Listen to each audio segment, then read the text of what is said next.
Welcome to VST news. నేను మహాలక్ష్మి. ఈరోజు మనతో పాటు జనసేన ఎమ్మెల్యే వంశీకృష్ణ శ్రీనివాస్ గారు ఉన్నారు. వారితో మాట్లాడదాం. సార్, ఇప్పుడు చూసుకుంటే మొన్న నారాయణ గారు వచ్చారు. ప్రైవేట్ భూములు ప్రభుత్వ భూములన్నీ సరెండర్ చేయాలని చెప్పి, అంటే తెలంగాణ తరహాలో ఇక్కడ కూడా హైడ్రా జరిగే ఛాన్సెస్ ఉన్నాయి. అది ముఖ్యమంత్రి గారి నిర్ణయం బట్టి ఆధారపడి ఉంటుందండి. ప్రస్తుతానికైతే అలా నిర్ణయాలు అయితే ఏం తీసుకోలేదు. ఖచ్చితంగా ప్రభుత్వ భూములు ఎవరైతే ఉన్నారో పార్కులు కానీ లేకపోతే గవర్నమెంట్ ల్యాండ్లు కానీ ఎక్కడైనా ఆక్యుపై చేస్తున్నారో వాటి అన్నింటినీ కూడా వెనక్కి తీసుకోవాలన్నది ప్రజల కోరిక. సో ప్రజా పరిపాలన ప్రజల కోరిక మేర ఉంటుందని తెలియజేస్తాం.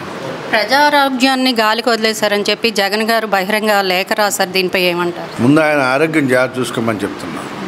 ముందు అందరు ఆరోగ్యాలు పాడు చేసి వెళ్ళాడు కాబట్టి ముందు ఆయన ఆరోగ్యాన్ని జాగ్రత్త ఉంచుకోమనండి. తర్వాత ప్రజల గురించి ఆలోచిస్తారు. ప్రజల గురించి ఆలోచించుంటే ఏమైనా అంత చిత్తు ఓడిస్తారండి ఎవరైనా? కనీసం బుద్ధి లేని మాటలు, ఇంకా బుద్ధి లేదు ఆయన, ఇంకా బుద్ధి రాదనుకున్నాను నేనైతే. అంత చిత్తుకి ఎందుకు ఓడిచ్చారు? ప్రజలు పడుచుకోలేదు, ఓడిచ్చారు. మళ్ళీ ఆయన ప్రజల గురించి చెప్తున్నాడు అంటే నవ్వుకున్నారు జనాలు. అలాంటి పరిస్థితి ఉంది వాళ్ళ. అంటే టీడీపీ గెలిచాక రెడ్ బుక్ పాలన జరుగుతుందని వైసీపీ వాళ్ళు విమర్శిస్తున్నారు. దీనికి మీరేమన్నారు? ఇంకా పరిపాలన స్టార్ట్ అవ్వలేదండి. ఇంకా పరిపాలనే స్టార్ట్ అవ్వలేదు. ఆయనకు తెలియాలి. పరిపాలన ఇంకా చూపిస్తాం. ఇంకా పరిపాలన స్టార్ట్ అవ్వలేదు. ఇప్పుడు ఇంకా అధికారులు మార్పు జరుగుతున్నాయి. ₹1 డబ్బులు లేకుండా ఖజానా ఖాళీ చేసి అప్పులు చేసేసి పారిపోయాడు. ప్రజలు చిత్తుగా ఓడించారు. ఇంకా పరిపాలన స్టార్ట్ అవ్వలేదు. ఎందుకు కంగారు పడద్దని చెప్పండి. ఇప్పుడు 2 నెలలు అయింది. ఇంకా 2 నెలలు అయింది. ఇంకా ఈలోపు కోడ్ వచ్చింది. ఈలోపు రకరకాల ఇష్యూస్ ఉన్నాయి. ఇంకా ఫైనాన్షియల్ సెటిల్మెంట్ గురించే చూసుకున్నాం తప్ప ఇంకా ప్రజా పరిపాలన రాలా. నెక్స్ట్ మంత్ నుంచి స్టార్ట్ అవుతుంది. అప్పుడు ఆయనకు కూడా స్టార్ట్ అవుతుంది. అంటే జగన్ గారికి ఎంతో విధేయుడిగా ఉన్న మీరు ఇలా యాంటీగా మారిపోవడానికి కారణం ఏంటి సార్? అసలు ప్రజలు ఎందుకు ఓడిచ్చారు? ప్రజా పరిపాలన లేదు అడిచారు. మేము కూడా ప్రజా పరిపాలన లేదని మారిపోయాము. చెప్పినా ఏం లేదు. అందుకే మేము యాంటీగానే ఉన్నాం. అక్కడ ఉన్నప్పుడు కూడా యాంటీగానే ఉన్నాను. నేను అక్కడ ఉన్నప్పుడు కూడా ప్రెస్ మీట్ యాంటీగానే చెప్పాను. అన్నీ చెప్పాను. ఇలా నీ పరిపాలన బాగాలేదని చెప్పాను, మీ విధానం బాగాలేదని చెప్పాను. అప్పుడున్న ప్రెస్ మీట్లు పెట్టి కూడా మాట్లాడాను. నేను డైరెక్ట్గానే మాట్లాడాను. అంటే పవన్ కళ్యాణ్ గారి బర్త్డే రాబోతుంది. ఎలాంటి కార్యక్రమాలు చేపట్టబోతుంది? అన్ని సేవా కార్యక్రమాలే. పవన్ కళ్యాణ్ గారి యొక్క ఆదేశాల మేరకు 30వ తారీఖు నుంచి 2వ తారీఖు వరకు నాన్ స్టాప్గా ఆ 4 days కార్యక్రమాలు ఉన్నాయి.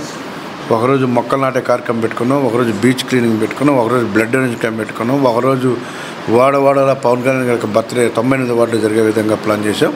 అన్ని వార్డులు కూడా కార్యక్రమాలు జరుగుతాయి. జనసేనలో మీరు కంఫర్ట్గా ఉన్నారా? ఎందుకంటే వైసీపీలో కొంతమంది వ్యక్తుల వల్ల చాలా బాధపడ్డానని చెప్పిన సంఘటనలు ఉన్నాయి. మీరు ఇప్పుడు ఎలా ఉన్నారు? అక్కడ ఉన్నట్టుగా కాటరాజులు కామరాజులు ఇక్కడ లేరు. ఇక్కడ చాలా హ్యాపీగా ఉంది, స్వేచ్ఛగా ఉంది. ఎవరి పనులు చేసుకుంటారు. ఇక్కడ పెద్ద పట్టించుకోరు. అక్కడంతా నాగబాములు అన్నీ బుసకొడుతుంటాయి. అక్కడికి ఇక్కడ చాలా తేడా ఉంటుంది. ఇక్కడ ఎవరి పనులు చేసుకుంటారు, ఎవరు పట్టించుకోరు. ఇక్కడ ఎవరి సామ్రాజ్యానికి వాళ్ళే హీరో. అక్కడ అన్నిటికీ హీరోలు వాళ్ళే. ఎమ్మెల్యేలు జీరోలే, మంత్రులు జీరోలే, ఎంపీలు జీరోలే, అందరూ జీరోలే వాళ్ళకి. అందుకే ఆయన జీరో చేశారు. సో రాజకీయ నాయకులకి జగన్మోహన్ రెడ్డి అనే వ్యక్తి ఒక ఉదాహరణకు తీసుకోవచ్చు. ప్రపంచంలో ఆకాశం ఎత్తి ప్రజలు ఎలా కూర్చోబెడతారో, ప్రజల దగ్గర ఎలా ఉండాలో ఒక నిదర్శనంగా ఆయన తీసుకోవచ్చు. మాలాంటి వాళ్ళందరికీ గుణపాఠం ఆయన చూస్తే అర్థమవుతుంది. విజయసాయి రెడ్డి గారి గురించి చెప్పాలంటే ఒక మాటలో ఏం చెప్తారు? చెప్పడానికి ఏముందని ఆయన గురించి? ఆయన దేశ నాయకుడు ఏం చెప్పండి. ఏదో ఎంపీ, ఆయన పని ఆయన చేసుకున్నాడు. ఆయన బాస్ ఏం చెప్పి చేశాడు. అన్నీ చేసిన జగన్మోహన్ రెడ్డి గారు కాబట్టి ఆయన కూర్చొని పెట్టారు ఇంట్లో. విజయసాయి రెడ్డి గారి గురించి చెప్పడానికి ఏముంది ప్రత్యేకించి? చంద్రబాబు గారి గురించి మీ మాటలు? 24 hours కష్టపడతారు, ప్రజలకు దగ్గరగా ఉంటారు, లో ప్రొఫైల్గా ఉంటారు, ఎక్కువ అడవుడు చేయకుండా ఉంటారు. సో ప్రజలు ఆదరిస్తున్నారు.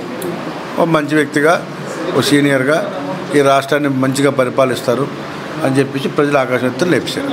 మీరు ఇప్పుడు ఎమ్మెల్యేగా అయ్యారు. మీ నియోజకవర్గానికి అభివృద్ధి కోసం మీరు ఏమేమి కార్యక్రమాలు చేపట్టబోతున్నారు? నేను ఏవైతే హామీలు ఇచ్చానో, ముఖ్యంగా పోర్టు కాలుష్యం, కమ్యూనిటీ హాల్స్, అలాగే లక్ష్మీనగర్ ఒక ఇష్యూ ఉంది, హౌసింగ్ ఇష్యూ ఉంది.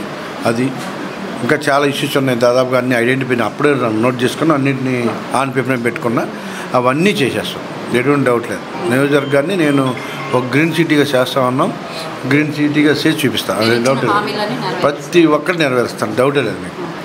జర్నలిస్టులకి మీరు ఏ విధమైన హామీలు ఇస్తున్నారు సార్? జర్నలిస్టుల సోదరులకి ఏమనంటే మంచిని ప్రజల్లోకి తీసుకెళ్ళాలి, ఎదవల్లాగా చూపించమని చెప్పేసి జర్నలిస్ట్ని కోరుకుంటున్నా. అలాగే సేమ్ టైం వాళ్ళకు కూడా సమస్యలు ఉన్నాయి, మేము అవి ముఖ్యమంత్రి గారి దృష్టికి కూడా తీసుకెళ్ళాం. హౌసింగ్ కానీ, ఎందుకంటే నిత్యం ఒక ప్రమాద పరిస్థితులు ఉంటారు. బైకుల మీద పరిగెడ, ఎక్కడ ఇష్యూ జరిగినా, ఎక్కడ ఎటువంటి కెమికల్ బర్న్ అయినా, ఎక్కడికి వెళ్ళినా కూడా పాపం వాళ్ళ జీవితాలు కూడా అంత ఆనందదాయకంగా ఉండవు కాబట్టి మాలాగా. సో ఖచ్చితంగా వాళ్ళకి మంచి గృహం, ఇల్లులు ఇవ్వాలని, వాళ్ళకి హెల్త్ ఇన్సూరెన్స్ లాంటివి ఇవ్వాలనేసి నేను ఫస్ట్ నుంచి చెప్తున్నా. ఆ విధంగా మా స్టెప్ కూడా ఉంటుంది. Thank you. సో ఇవి చూశారు కదా అండి, ఎమ్మెల్యే వంశీకృష్ణ శ్రీనివాస్ గారు చెప్పిన మాటలు బట్టి చూస్తుంటే జగన్ ప్రజారోగ్యంపై చంద్రబాబు గారికి లేఖ రాశారు. అయితే దానిపై కౌంటర్ కూడా ఇచ్చారు. ముందు ఆయన జగన్ ఆరోగ్యం ముందు సరిగ్గా చూసుకోమని ఈయన కౌంటర్ ఇచ్చారు. అట్లాగే 24 గంటలు ప్రజల కోసమే చంద్రబాబు గారు పరితపిస్తున్నట్లుగా ఆయన మాటల్లో మనం విన్నాము. ఇంకా వీటికి తోడు ఆయన నియోజకవర్గంలో ఆయన ఇచ్చిన హామీలన్నీ అన్నీ నెరవేర్చి గ్రీన్ సిటీగా మారుస్తానని చెప్పి వాగ్దానం చేశారు. ఇంకా ఆయన ఏమన్నారంటే జర్నలిస్టులకు కూడా ఇప్పటి వరకు ఎంతోమంది జర్నలిస్టులకు వాగ్దానాలు చేశారు. అయితే ఏంటంటే వంశీకృష్ణ గారు మాట అంటే మాటే, అది ఇక్కడ ఆయన నియోజకవర్గంలో ఉన్న వారందరికీ తెలిసిందే. అయితే ఆయన ఇచ్చిన మాట ప్రకారం జర్నలిస్టుల సమస్యలతో పాటు వారికి ఇళ్లను కూడా నిర్మించే విధంగా ఆ దిశగా ముందుకు వెళ్తామని చెప్పి ఒక హోప్ని క్రియేట్ చేశారు. దాంతో జర్నలిస్టులు అందరికీ ఒక హోప్ అయితే వచ్చింది. వంశీకృష్ణ గారు తప్పకుండా చేస్తారు అని చెప్పి ఒక భరోసా మాట ఇవ్వడం కూడా మనం గొప్పదనం అని చెప్పుకోవాలి. అలాగే ఆయన ఇంకా వైసీపీ వాళ్ళు చేస్తున్న లోకేష్ రెడ్ బుక్ పై చేస్తున్న కామెంట్లకు కూడా ఆయన కౌంటర్ ఇచ్చారు. వాళ్ళ పాలన స్టార్ట్ చేయలేదని, ఇకపై ముందుంది ముసల పండగ అన్నట్లుగా కూడా మాట్లాడారు వంశీకృష్ణ గారు. ఇలాంటి మంచి వీడియోలతో మరిన్ని ఇంటర్వ్యూలతో మీ ముందుకు వస్తాం. చూస్తూనే ఉండండి VST news. Please like, share and subscribe our channel.